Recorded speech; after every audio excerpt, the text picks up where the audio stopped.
Lemithetho eminingi eseBhayibhelini yabantu abamnyama ngikulinganisa ngani? Ngikulinganisa njengeBhayibheli lencwadi ethini owesifazane angagqoki okwesilisa, owesilisa angagqoki okwesifazane. Isizwe esasingcwelisa ngaleyo ndlela bengakafika abelungu kwakuama-Africans, abantu abamnyama.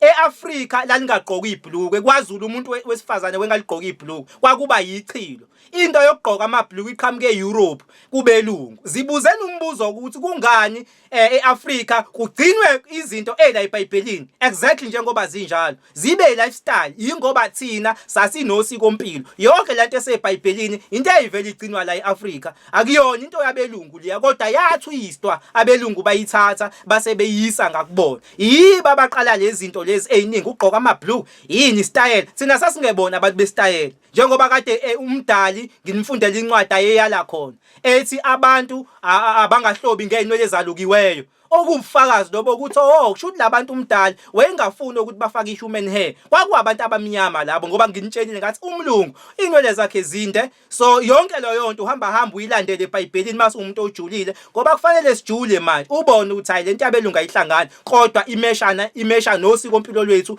lwasendulo. Ngoba nalento yezithembu futhi ufika uyithathe eAfrika la uzwa khona abantu babeyithathela izithembu ukufuya njengoba sengichazile. Yini le lifestyle la eBhayibhelini uyifice eAfrika ingekho kubelungu. Uma befika abelungu bona bafike basitshena ukuthi okhokho bethu abaganwe unkosikazi oyedwa, ngoba phela bafike basitshena kanjalo. Kodwa iculture yethu thina yayikade ikhuluma ngesithembu. Kodwa eBhayibhelini ufika uthola abantu ababeganwa isithembu. Angani uyabo? So izona zonke izinto ekufanele sijulele lezo, singathathi lezi zinto eziqhamuka kubona. Thina singabantu bomthetho. Ngizocela ukuthi angidlalele le video lena qala ukuveza ukuthi izinkolo zaqephuka kanjani eEurope, ngoba ngifuna ukuyongena emlandweni wase-Egypt ukuthi zathwista kanjani izinto khona lokho asala khona ngesonto edlule ngenkathi ngichaza umlando. Israel is not a Jewish state. You can't just take an ancient religious collective and transform it into a nationality because it is convenient for the Zionists. Yes, Jews live in Israel and we pray for their safety, but that doesn't make Israel the country for the Jews of all nationalities. Combining Judaism and Zionism is the key in creating more anti-Semitism. Being Jewish is not an ethnicity. Being Jewish is not a culture. Being Jewish is not even a blood family. You can convert to Judaism. You can't convert to a blood family. You cannot convert to a race. Judaism is a religion. That's all it is. Martin Luther didn't like the Catholic Church and founded the Lutheran Church. Calvin didn't like the Lutheran Church and founded the Reformed or Calvinist Church. Henry VIII didn't like being denied Catholic marriage and founded the Anglican Church. John Smith disliked the Anglican Church and founded the Baptist Church. William Miller didn't like the Baptist Church and founded the Adventist movement. Ellen G. White really liked what William Miller said and founded the Seventh-day Adventist Church. Charles T. Russell didn't like the Adventist Church and founded Jehovah's Witnesses. Joseph Smith disliked the Methodist Church and founded the Church of Jesus Christ of Latter-day Saints, also known as the Mormons. John Wesley disliked the Anglican Church and founded the Methodist Church. Some pastors didn't like the Methodist Church and founded the Pentecostal Church. Many did not like the Pentecostal Church and founded thousands of churches like Stop Suffering, Assemblies of God, Light of the World, etc. The evangelical movement came from the Baptist Church, while the born-again movement came from the evangelical churches. The born-again faith emerged in the late 1930s in the U.S., and it gained popularity in the 1970s and 1980s, its golden age. There are now 35,000 different so-called Christian religions, each claiming their interpretation of the Bible is the right one. Ngiyabonga ngicabanga ukuthi bayizwile ilento livideo ukuthi ikhuluma ngani. Bekade ichaza ukuthi izinkolo zaqala kanjani, zaqephuka kanjani lezi zamaRoma, ngoba khumbula ukuthi amaRoma iwona afuna ukubusa umhlaba ngenkolo eshaya imithetho. Kodwa ngifuna ukungena kulo mlando ngoba sibuya kuona Sunday law ukuthi lacishwa kangakanani kanjani lokho kwamaJuda. Ngize nganivezela incwadi ukuthi lokho kwethu kwacindezelwa kanjani ubuNaziri kaRab Shaul ukuthi kwabhetraywa kanjani kwaqedwe emlandweni. ngakakhuluma nangokuthwista kwezinto amasabatha ukuthi nisasikade sigcina amasabatha le Africa. Angikhulume ngesabatha nje kuqala ngoba abantu liyabadidi isabatha. Baningi abantu esike sibezwe bechaza izinto eziningi, abanye bathi isabatha liqhamuka kusathane. Iningi izinto ezikhulunywa ngesabatha, kukhulunywa ngoGod Sabbath, yonke into ekanje. Sizwe sakithi labantu bebethatha izinto zethu bese beyayicima emlandweni, baqale basinikeze umlando omusha, bakubulala lokwethu. Lolu suku olubizwa ngokuthiwa yisabatha ludala lana eAfrika, kwakade usuku laligcinwa la eAfrika lolo. La libizwa ngamagama amaningi, la lifike libizwe ngokuthiwa usuku likaNomkhubulwane, kwenye inkathi kwakuthiwa usuku likazilili. La libizwa ngamagama ahlukahlukene. Kwakade kuzilwa, ayengathintwa amanzi ngosuku lwesabatha la eAfrika. Ngikhuluma mina nge-lifestyle njengoba sengishilo ngathi i-lifestyle eseBhayibhelini uyifica lana eAfrika, hayi eEurope, kodwa abantshontsha imilando yethu basinikeza okusha lokokwabo. So ilolu suku lalikade lihlonishwa lana eAfrika.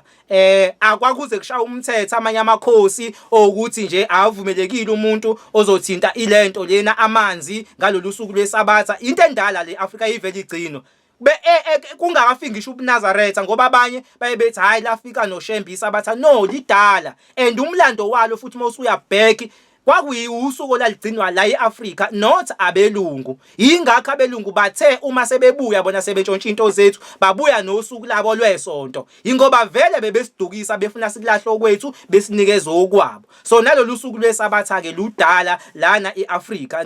Ngiyakha phezulu sithinta indaba yesabatha kulokho okudlulile. Kwakuthi usuku likaNomkhubulwane engathintwa amanzi. Kwakuhlonishwa ini? Kwakuhlonishwa ngoba thina la eAfrika sahlonipha ilanga endulo. Abantu bayazi ukuthi kwahlonishwa kakhulu ilanga. Yingakho ke kwangathinta umlilo, kwangavumelekile ukuthi sibase le Afrika ngalolu suku. Kwakusuku lokuzila. Sizilela ini? Sizilela ilanga. Yingakho ukuphuma kwesabatha kuukushona kwelanga. Awuvumelekile ukuthi makuphuma isabatha lingakashoni ilanga ukuthi ubase makusuke kuumgcibelo or kuyisabatha. Awuvumelekile. Kodwa kufanele kuze kushona ilanga. Ngisho noma ngathi ilanga lishona ngo8 okusho ukuthi wena uyobasa ngo8 ngoba okhokho bethu nobaba mkhulu bethu babebuka ilanga, babehlonipha ilanga eAfrika. So kwakuusuku lolo olalikade lumiselwe thina, sihlonipha ilanga, sihlonipha uMa uNomkhubulwane, singawathinta amanzi kwangawashwa, kwakungalinywa. Kungani kwangalinywa? Kwakuhlonishwa uMa uGaye ngoba umhlaba lona uMadaka umuntu wesifazane, umama uGaye. Bayazi ke abantu lemilando engikhuluma ngayo masikhuluma ngoNomkhubulwane, oNomhoyi, yonke lemilando yala eAfrika. Into eyivele ikhona le Afrika le yenziwa, but ngenxa yokuthi abelungu babezosidukisa vele befuna silahle lokokwethu. Yiba abayale eEurope bafika bathwista yonke into, baphambanisa neinsuku njengoba sike sathinta lokho kudlule even insuku ukuthi zaphanjaniswa kanjani, sasineinsuku ezingaki thina, la edwa kanjani, yashawa kanjani iSunday law, amaRoma eshayela umthetho abantu ukuthi akuphunyule ngosuku olalifakwe yibona. Kwakuyicacinywa leli semthethweni. So labantu basibulele siphila ngayo yonke into, but sigcina thina sihlonipha bona ngoba asiwazi umlando wangampela ekutheni lezi zinto kwakuyizinto lezi zangalana, yabo. So ezinye zezinto futhi lezo ezibalekile kakhulu ekutheni nabantu bazazi ukuthi izinto zethu zantshontshwa kanjani. Angazi noma mhlonishwa usakhona omunye umbuzo noma siqhubeke. Emile nginombuzo kodwa ke akuqhubeke ngizowubuza kodwa nginawo umbuzo, khona umbuzo enginawo njengoba uvezile nendaba yobuNaziri, ngiyabona futhi uveza nendaba yesabatha as well, because if you take a look izinto eziningi lezi ezibhaliwe zobuNaziri noma lezi ezibhalwe eBhayibhelini, mengibuka ngokwami ngibona kune link nangendlela ekwenziwa ngayo. Mhlawumbe ngingabuza nje, kumele ngikubuze kanje umbuzo. UbuNaziri lobo babukho lekuqaleni buhluke ngani nobuNazaretha lobo bukhona njengamanje? Ngizoshiya kona mhlawumbe uzongiphendula kanjani ngoba khona ama-similarities mengibuka, but ngifisa ukuthi ngithole mhlawumbe ngendlela engasichazeke iqondo ukuthi ubuNaziri lobo babukhona ngoba nenkolo yamaRoma umubuka uyabona ukuthi ukwakhiwa kwayo kwakuphambaniswa ubuNaziri kanjani na. Usuku olungcwele kwakuthiwa isabatha, bafika ba-eda usuku lwabo lona lwesonto kwathiwa isonto. Uma uthandaza uthandaza ethempelini bathi bona hayi ungathandaza endlini, kuningi okwaphambaniswa from lokho kwakuyikona bekuphambanisa from inkolo yobuNaziri ingakho okhokho bethu baze bathi ukusonta. So bengifisa ukuthola lapho nje baba musuthola ithuba ukuthi buhluke ngani obuNaziri lobu babukhona eBhayibhelini babukhona le ko-Egypt nalobu ubuNazaretha obukhona njengamanje. Ngiyabonga. Ngiyabonga kakhulu uma ubuza ukuthi lobu ubuNazaretha obukhona manje ngoba nakho kuthinta isabatha kuhlangana kanjani nobuNazaretha basendulo. Angifuni ukuthi into mina ngikhe phezulu, ngifuna ukuyiqala empandeni. Ngicela sibuyele encwadini eseBhayibhelini le yezenzo 24 verse 5 ke sivezela abantu angani sebebonile abantu ukuthi thina eAfrika sasingenayo inkolo. Sengifuna ukuveza ubufakazi sebeyazi abantu ukuthi amaJuda kwakuama-Africans not ama-Europeans. Thina sasinomsikompilo sinomthetho ngokobuNaziri uyi-lifestyle uyisikompilo futhi. So ngifisa-ke ngiqale ngibavezele abantu lokhu into engizoyichaza la ngoba yonke into ngifuna ukuyichaza ngoba mhlambe ngingakhola ofikayo ungilalela manje adideke mase ngikha phezulu lento kusafanele simvezele ukuthi hayi thina sasikade la eAfrika kwakufike kube khona lokwekemetism. Lokhu kwekemetism kona kwabulawa yini? Kwabulawa ama-Greek. Bathe mayifika ama-Greek la ezocolonizer kwakufika abantu ababebizwa ngo-Alexandra bebizwa ngosotha. Bafike badestroya kakhulu izinto zekemetism lezi zelanga ezayigcinwa la eAfrika. Njengoba sikhuluma ngoNomkhubulwana, omveli kuqala ilanga, zonke lezo zinto bafike bayibulala, bafaka i-Coptic Church. Benza ichuze zikaTholemu wathi akuyekwe yonke lento edunyiswa lapha yana akukhonzwe lezi zinto abafika nazo. So konakeleke izinto eziningi lapha yana eKemet. Kwahamba kwase kubuya lolu sikompilo lobuNaziri. Sona ke kuqale kanjalo ke imlando kwaqala lokhu kobuNaziri. Kwagcinwa kakhulu ubuNaziri kade ama-Greek ebulale lokwekemetism. Okusho ukuthi okwethu kwale Afrika kwaku2. Kwakufike kuba ubuNaziri bese sekuzoba ilokwekemetism. Kwafika ama-Greek akubulala lokwekemetism.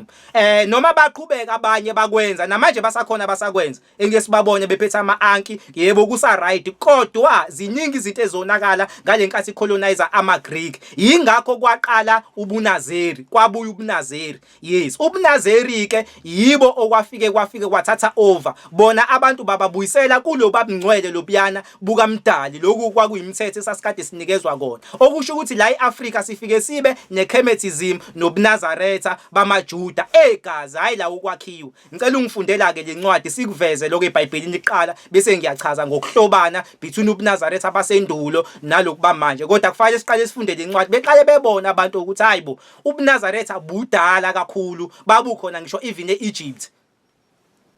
Ngiyacela ungifundeleke lencwadi sithe izenzo 24 verse 5.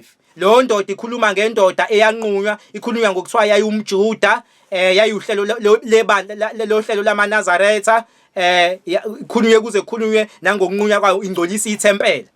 Ngifuna uyimake kahle lencwadi ukuthi ikhulunywa ngobani ngani. Leyo ndoda kuthiwa yayinhloko yohlelo lamaNazaretha.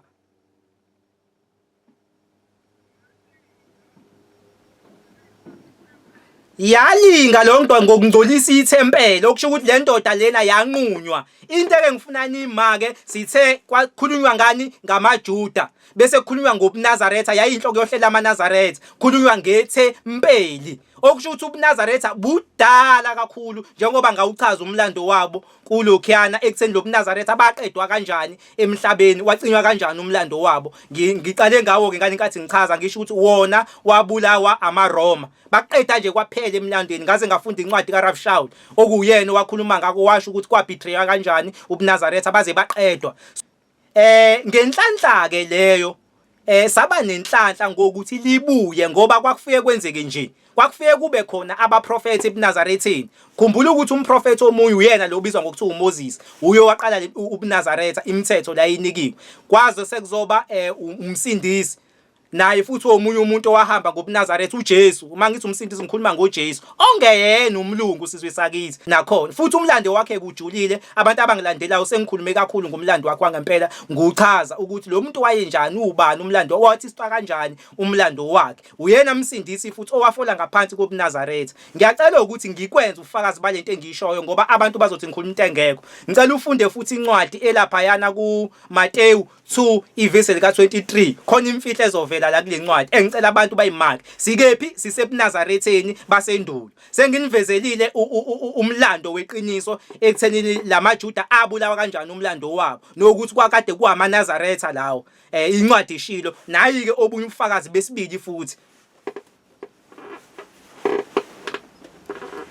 Soba uMateyu 2 ivesi lika 23 leyo ncwadi leyo ifundeka kanje. Wafike wahlaliswa emzini obizwa ngokuthiwa iNazaretha, umuzi lesikhuluma ngawo la, ukuze kugcwaliseke okwakhulunywa abaprofeti ukuthi uyobizwa ngokuthiwa ungumNazaretha. Abantu ke benza njene iphutha abalenzayo, bafike bethathe umuzi kuphela bethi hayi uJesu wayehlaliswe eNazaretha, hayi wayehlaliswe eNazaretha. Kukhulunywa izinto eziwuthula, indawo nenkolo sizwe sakithi. Kuthiwa wahlaliswa emzini obizwa ngokuthiwa iNazaretha ukuze kugcwaliseke okwakhulunywa abaprofeti ukuthi uyokuba umNazaretha. Sizwe sakithi wayikade eyiNazaretha lo msindisi, akazange zaba umKristu njengoba kushiwo, akazazi abo umlungu, aqhamuke eEurope. Abelungu badlala ngabantu abantsundu, bantshontsha izinto zala eEgypt bayihlanakazele eEurope zoHeru oAseti. Siyawazi umlando ukuthi uJesu wakhiwa kanjani lo umlungu lo abasibuyele basidukisile. Ingakho nevangeli lakhe belitwistile. Ngicabanga ukuthi le ncwadi sengilokhuzile noma ungayiveza kuphela beyibone bayayazi vele incwadi edumile le incwadi zeNew Testament abantu bayazazi kodwa iveze uyibone nje ngikhulume ngoba manje sengivele ngavukelwa omunye umlando kufanele ngikuchaze kophuthumayo. Iyona hayi bayibona injalo impela ke izuthu izinto ezikhulunywa lapha yana kwakufike kube indawo nenkolo okusho ukuthi wahlaliswe eNazaretha ukuze kugcwaliseke ukuthi uyobizwa ngokuthiwa ungumNazaretha. NoJesu kwakuyinazaretha, hayi ukuthi wayumKristu njengoba namhlanje kuthiwa umlungu. Ayikazi yazi yabakhona lonto kudlalwa ngabantu. Ake siqhubekeke ke sibheke ukuthi kuhlobana kanjani lo Nazaretha obulamanje obavuswa ubabamkhulu umqali wendlela nalo babuNazaretha basendulo. Kwakade kusebenza kanje ubuNazaretha mangisho umlando wakhona. Kwakade kufike abaprofeti benzima ngaliso. Uma bezenza imangaliso abaprofeti amaRoma bese eyacasuka ngoba amaRoma ngithi abena lo mqondo ofuna ukubusa umhlaba ngeRoman Dutch law. Abenomona umuntu menza imangaliso so abefuna nje enyanya le ndaba yalobuNazaretha. Ingakho bacima emlandweni baguqula yonke imilando yethu bakufihla. Yes sona ke bekade kufika umsindisi lana and then bese sehamba ukuthi mayese esehambile bese behlala laba bakwaIsrael bayayikhohlwa bese kuphama futhi omunye uMesaya uphinde futhi aqhubeke nalolu siko impilo afundisa abantu ngobungcwele ebese siyayikhohlwa futhi ukuthi singoba ngoba ubuNazaretha abanga lapha eEgypt kuphela. eTopia kwaba khona ubuNazaretha. eTopia kwafika ngobani? Kwafika ngeQueen of Sheba eyahlangana nenkosi uSolomon. Esengishilo safunda incwadi kwakuyinkosi uSlomo, wayengeyena umlungu kwakumuntu omnyama. Lapha eTopia kubuNazaretha kwafika ngenkosi uSolomon owazala ingane kwaba uMekeleki. Kwaba uMekeleki the first, Mekeleki the second. Umbuso waphela njalo waze waphelela kwinkosi uHeliselasi. Kodwa ke ubuNazaretha ke bafika eTopia nakhona kwakade kukhona. eNamibia kwakukhona ubuNazaretha. Njengoba namhlanje sibona ngeke vela amathempeli amaningi akhona eNamibia. Ungahamba uyobhala iJerusalem eNamibia izakhiwe zabhidlizwa uzofika uyithole. eTopia zikhona kodwa wacinywa kumlando eTopia ngeke usawuthola manje kodwa siya eEgypt kwakade kukhona. So ubuNazaretha kwakade kuwusiko impilo lala eAfrika inkolo or eyayusiko impilo labantu abamnyama. Angani uyabo should lokho kwethu kuumthetho sasigcina umthetho. Sengifuna ke manje singene kule mthetho esasigcina ukuthi masifunda le eBhayibhelini izofika ihlangane yini nalobuNazaretha okuvuswe la uShembe ngoba phela uma kuukuthi ngiqinisile kufanele ukuthi izinto zilinke ezila eBhayibhelini nalezi la okokuqala sengwinile okokuqala ngoba seyilinkile sebeyazi abantu ukuthi inkolo yethu usikompilo kwakubuNazaretha ngize ngandlalela ke mina ngachaza izinto eziningi naze nabona nganifundela nalezi incwadi ezingobuNazaretha sengwinile ke lapho siyaqhubeka ke siyofuna olunye usikompilo ngicela ungifundele incwadi lapho kuyizenzo Yebo bangena esinagogweni bangena nini isinagoge ke indlu yokukhonzela ngosuku lweSabatha base befika behlala phansi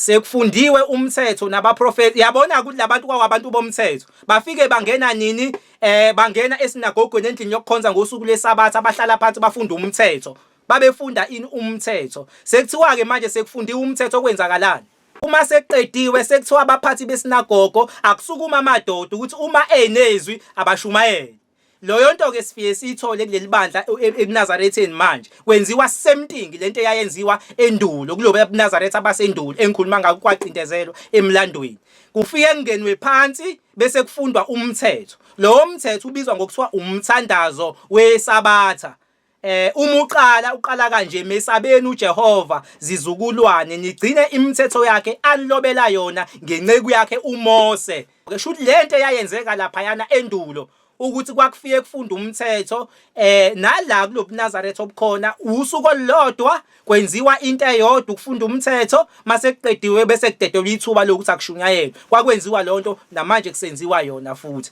okusho ukuthi kusayini kusayinto eyodwa leya yenzi okokuqala ke lo okwesibili efike bengimake manje okokuqala ukuthi sasikhuluma ngobuNazaretha endulo okwesibili umthetho okwesithathu iSabatha eBhayibhelini kukhulunywa ngeSabatha nala kukhulunywa ngeSabatha angani yabo soqhubeka sibheke okunye futhi kunendawo ayikhulumayo uShembe la kulowo mthandazo athi ekusihawulekeni kukaJehova ekudukeni emthethweni wakhe wasibuyisela ukuthi sibuyele sibe ngabantwana bakhe njengoba sasingabantwana bakhe kade yini wayikhuluma kanjalo uShembe wayazi vele ukuthi thina sasivele singabantwana bakaNkuluNkulu ingakaqedwa into yethu eEgypt nasendaweni zonke ngoba ya-attackwa lobuNazaretha abaqedwa wacinywa emlandweni njengoba kubuya manje uShembe ubevusa into vele eyayivele ikhona endala kakhulu yaba khona emazweni wonke Ethiopia Namibia Egypt njengoba uyibona lana futhi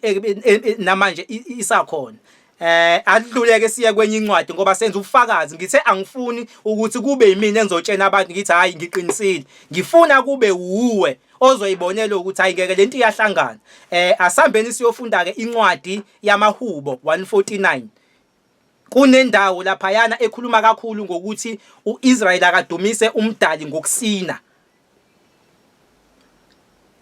lokho sifike sikuthole ebandleni lamaNazaretha ukusina kubizwa ngokuthiwa umgidi abantu bayazi amaNazaretha adume ngokusina lento eyayikhulunywa la eBhayibhelini ukuthi uIsrayeli makamdumise uJehova ngezigubhu nokusina ufike uyitholeke le Nazaretha lo sikompilo libizwa ngokuthiwa umgidi kuyagidwa kudunyiswa kakhulu umdali ngokusinwa kuyinto ebaluleke kakhulu umgidi lana ebandeni lamaNazaretha enye into ekufanele nimake sizwe sakithi ukuthi kungani eBhayibhelini kukhulunywe ngokusina bayasina yini abelungu angani abelungu bathi manje ba amaJuda bona kwakuyinto yabo leni wake wasina nini umlungu akakazi umlungu asini kwakusina abantu abamnyama kungani pho eBhayibhelini kukhulunywe ngoIsrayeli thiwa akasinele uJehova ekubeni umlungu engazilutho ngokusina ngisho iArab lazilutho ngokusina abantu abasinayo ama-Africans not ama-Europeans into oyifica le-Africa wayike eqondane kanjena pho abelungu bese bethi manje bayindlu ka-Israyeli bona bangamaJuda abantwana bakaNkuluNkulu yabo nje so yonke lento kufanele uyibuke nawe bese uyabona ukuthi labantu basigebeke kakhulu bantshontsha imlando yethu bayitwista ngiyacela ukuthi ungifundele mase usuyitholile usuyicishile imic hamba ke manje uyofunda uDeuteronomy 15 verse lika 17 le iqhaza leyo ncwadi ikhuluma ngokufaka iqhaza njalo le ncwadi ikhuluma ngokubhoboza indlebe ayakwenza kaManazaretha lawo nabesifazane abesilisa njengoba isho incwadi kubhobozwa indlebe kuyaye kuthiwa ukeka njengoba neni wabona efaka izinto la endlebeni iyona ke lento eyayenziwa endulo kwaye yaliwe kuthiwa akusawathi kubhotshoswa indlebe eminyango uyithola le Nazaretha lonto nayo iyavela ekutheni babeyenza la Nazaretha sendulo okusho ukuthi futhi kuyahlangana angani uyabo hamba ke futhi uyofunda le lapha yana ku Petro 3 emthandazo ke manje lena kunomthandazo ka9 wamaNazaretha awenzayo sifuna ukubona ukuthi lo mthandazo ka9 awenzayo sesibonile ukuthi lo wesabathu ukhona lapha eBhayibhelini lo ka9 ukhona yini incwadi le kaPetro 3 ngehora lesishaka lolu unani loyo ingakho namaNazaretha enza umthandazo ka9 okusho ukuthi kuyalinka kusayinto eyodwa ekade yenziwa lapha kusayinto eyodwa le yenziwa la namanje uzohamba uyofunda ukugcina leni isikhathi siyahamba uzofunda ukugcina uNumeri 6 angani uyabona ukuthi kuthiwani lencwadi khuluma ngokuthi wayela ngokuthiwani bayihlukanise newayini okusho ukuthi bangaphuzi nje ubuwabona namhlanje umthetho wafika washawa loyo ukuthi amaNazaretha kufanele ukuthi aphuze ayihlukanise newayini imakeke ngasekugcineni methi akayeke angasondela impucu ekhanda ayeke ihluthu sakhe iveza lokuthi inwele akayishiye njengoba wabona amaNazaretha engaligundi ikhanda asagcina umthetho owodwa kuningi engakuveza ngaze kuphele isikhathi ngibuka isikhathi siyahamba manje so ngicabanga ukuthi uphendulekile so kahle ngicela ungivalele imali umhlonishwa mase ufika ngaphakathi ngiyabonga ngicabanga ukuthi ke uphendulekile manje uright sona kahle kahle ke impendulo yami kusayinkolo eyodwa indlu eyodwa ubukhosi obubodwa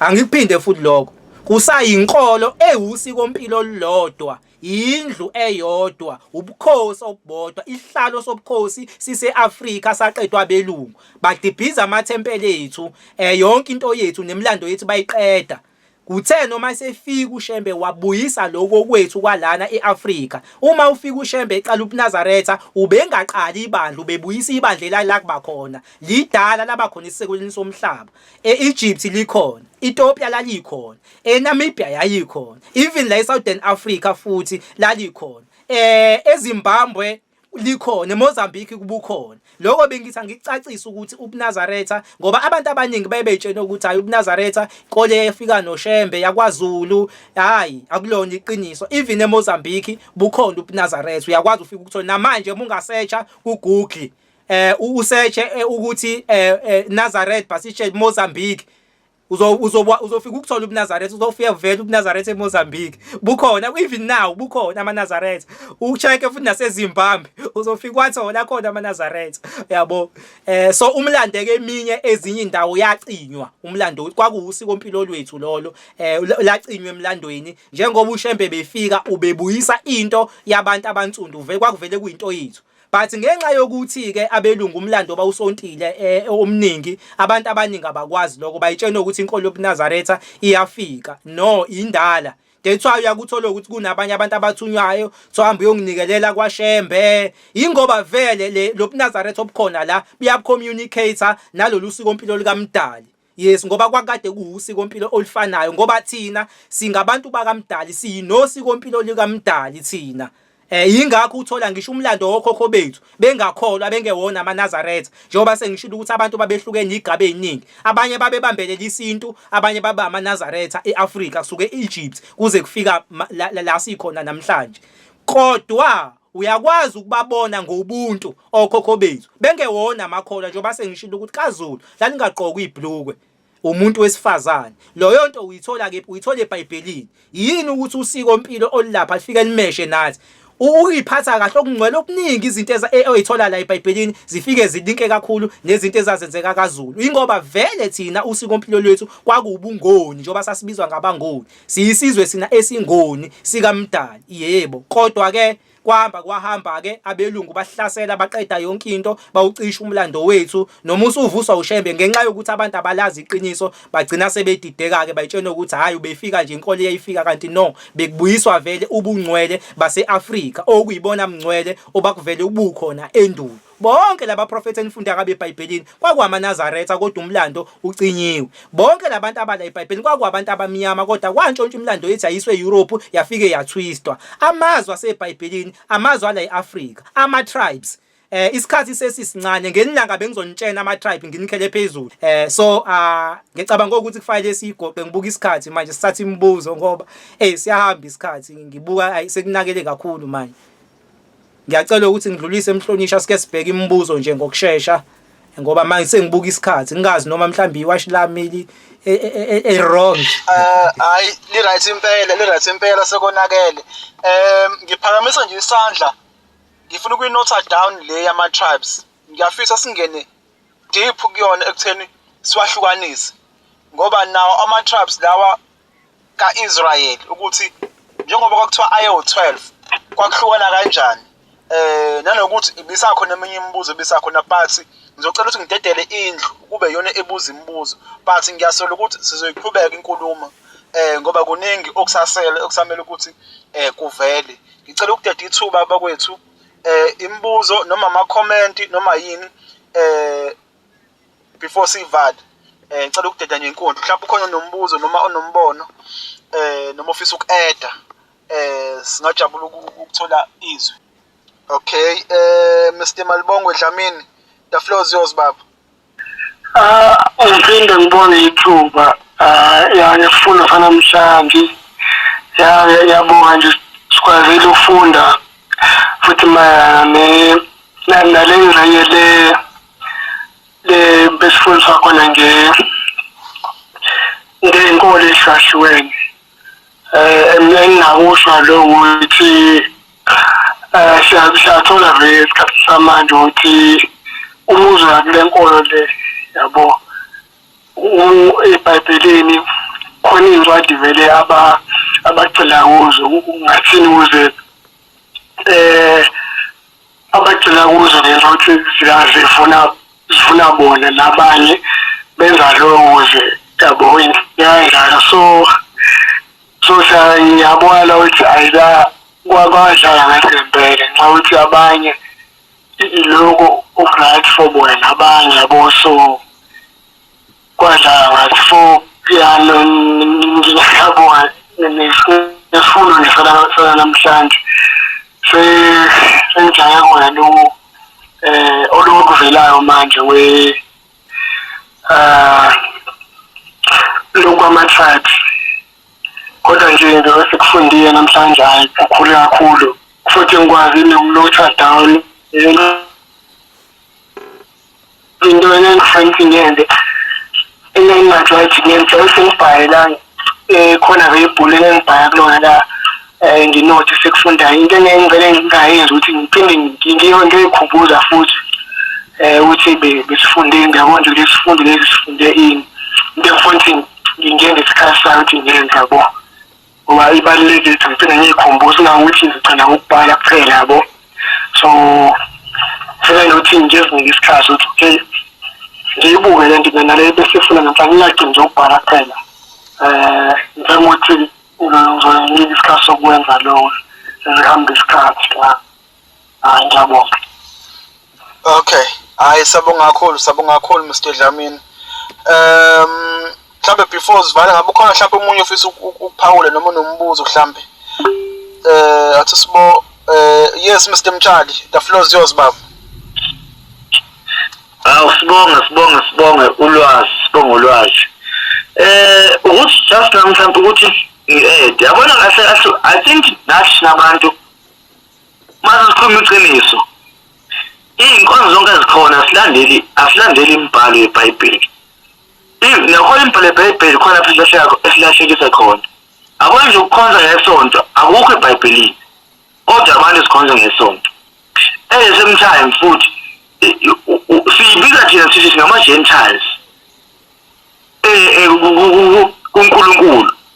Kodwa futhi uyamuzwa umfosoli Pawulo uma ethi yena ugcotshelwe ukube ebe umpostoli wabezizwe. And uma ebhala ubhalela amabandla wakhe, incwadi zonke zakhe ayikho neyodwa incwadi uPaul owayebhalela izwe lase-Afrika. Uthola amaRoma, uthola amaCorinthians, uthola abantu abangekho nje amazonke angekho ngala e-Afrika. Kodwa thina at the same time siyibiza ngama-Gentiles. So uyabona ukuthi kahle kahle khona kukhona ukuthi sabhideka sashayeka nje sashaya ngempe ephindiwe ngulathi into esigijima into esingayazi into esingayiboni. Kodwa uma sithi uyayifunda uyayibona usebesingunda ku-apply inkundla kakhululetolani uyabona ukuthi hayi mani into kahle kahle ayenzi sense ayihlangani nje. Yilokho nje bengathi ngikubeke namuhla kahle kahle khona kuyakhombisa ukuthi ngoba akekho umuntu ongaba nesithembu. Iy'thembu zingaphakithi kodwa still idona futhi isoyisa abazalwane futhi abayifuni iy'thembu kodwa eBhayibhelini baney'thembu. Manje yabona ukuthi kahle kahle nje sigijimisa le nto le engenaNkulunkulu ukuthi le nkulunkulu le iyona kade asiyifuni kodwa sithi sigijimisa kuNkulunkulu. Ngiyabonga. Okay, hayi sabonga kakhulu Mr Mtshali. Sabonga kakhulu. Mhlawumbe ngicheck okugcina ukhona osala ngephutha before ngigoqe ngibuyisele nakuba Duma. Ukhona osala ngephutha mhlawumbe? Going once, going twice. Yeah, okay, kulungile ke. Sabonga kakhulu. Yeah, kusho ukuthi kuzodingeka ukuthi siqhubeke nayo. Uzolandela omunye uphathi ngoba le ama-tribes I think ibalulekile ukuthi singene kuyona neyokuqhubeka nalo usikompilo ukuthi usikompilo lwaliphila lapha eBhayibhelini olwabantu nalo kuzomela ukuthi siluveze ngoba ziningi iy'ncwadi eziveza usikompilo lwethu thina abantu. Nami khona bengiyipreparele kodwa ngenxa yokuthi isikhathi sincane kuzophoqa ukuthi siphinde silandele ngomunye uphathi yabo, because okunye futhi engifisa ukukuthola going forward njengoba babethu okhokho bethu uJesu maye sebonakala thina siyofana naye. Yayikhuluma leyo nto leyo, yayisho ukuthini yabo, bethi uma esebonakala thina siyofana naye uyabuya putu kwami uhamba kwabuya uNazaretha exactly njengalobu obulapha eBhayibhelini. But nalokho siyokubreak down mhlawumbe on the next part as well. But for now ngicela ukuthatha leli thuba ngene kuBabduma sesivala nje sesivala Babduma awugcina nje sesivala baba, the floor is yours. Cha, elami lokuvala ngiyabonga kakhulu. Isikhathi siyaphoqa kakhulu ngoba kuningi nami ebengisisazongena kukona kodwa sigcine sesibamba lana. Kuningi impela njengoba beseshilo ukuthi kusafanele singene sijule kuma tribes. Sike siwahlahle ngempela siwaveze lama tribe alapha eBhayibhelini siwabuyisele la ntshontshwa khona ngoba uyakwazi ukwabamba futhi kwa trace back la ntshontshwa khona. Ngoba izinto bayitwista nje kancane amagama baphendule kancane bese bethi bona bebeshintsha amagama. So kuningi esazobheka nesazoqhubeka ohlelweni. Bengitshela ukuthi mhlambe sovala namhlanje umlando wenkolo siqala isihloko esisho umuntu nemvelo hayi khona kuyaphika usakuningi kakhulu okusele. So siyobonana ngokuzayo siphinde siqhubeke futhi sicathulisane ngokomlando wenkolo up until siyaqeda siqala okunye. Ngiyabonga kakhulu ukuba nani nibe nobusuku obuhle.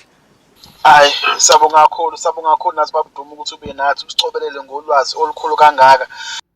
Ngiyabonga ukulalela nokungilandela. Ngiyacela ukuthi mawumusha kuleli khasi ulike, usubscribe, uklikhe nebell khona uzothola konke okuzongena ngoba kuningi okuseza. Ngiyacela futhi nabantu abafuna uku-attend amaklasi bakhona amaklasi uyakwazi ukuthi ungena isikhathi kuba u-7 to 9. NgoMsombuluko nje sizobe sineklasi nangomhla ka-26 futhi siyobe sineklasi. Kuzoba umhla ka-25 siqedele lolu hlelo lezenkolo bese siyadlula futhi ngomhla ka-26 siqhubeke nokunye ukuhlobana komuntu nemvelo. Ziningi izinto esizobe siyibheka. Uma ufuna ukuba ingxenye yokukhuluma nathi uyake ubhukhe. Ukubhukha-ke kube u-35 randi. Inamba yokubhukha ithi 064 061 7244. Uyabhukha lapho then-ke bese usuyangena kwi-Google Meeting usendelwa ilinki ku-WhatsApp la ongena khona-ke kuloyo link, i-link ikuthatha ikufake phakathi kwe-Google Meeting, then bese siyakhuluma sonke. Ngiyabonga, ilokho ebengifuna ukukudlulisa kubantu abafunayo ukubhukha nokuba yingxenye yamaklasi esiwenzayo okucathulisana ngomlando wangampela.